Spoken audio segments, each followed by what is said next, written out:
De 22 heures, la CRS 8, une unité de policiers spécialisée dans la guérilla urbaine, débarque de la région parisienne. Une quarantaine d'hommes, cagoulés, l'arme au poing, prennent position dans la zone sud du Val-de-Laurence. Topez les bouclards.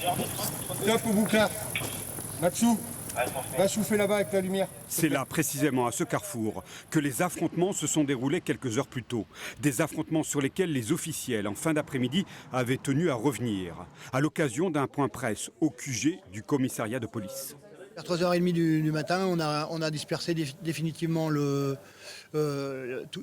ces émeutiers, grosso modo, et puis nous avons constaté l'incendie de 3 véhicules. Ils ont été incendiés pour nous attirer, et c'était un acte délibéré de cette quarantaine de jeunes gens. Ce qui fait dire au premier magistrat de la ville que ces provocations envers les forces de l'ordre ne tiennent pas du hasard.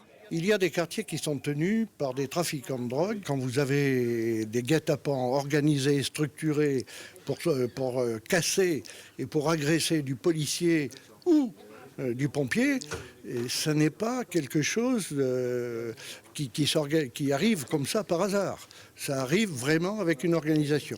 Mais cette analyse laisse de marbre le procureur de la République qui ne fait pas dans les conjectures. Il y a du trafic de drogue, c'est pas forcément en lien avec le trafic de drogue, c'est un raccourci un peu rapide que vous faites. En tout cas, la nuit dernière, l'État a tenu à affirmer que l'ordre public était de retour dans le quartier. CRS posté ici et là, contrôle de véhicules aléatoires, une opération coup de poing médiatisée comme il se doit.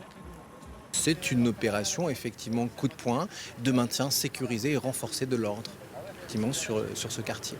Pour le reste, une enquête est en cours pour tenter de retrouver les auteurs de ces tensions urbaines.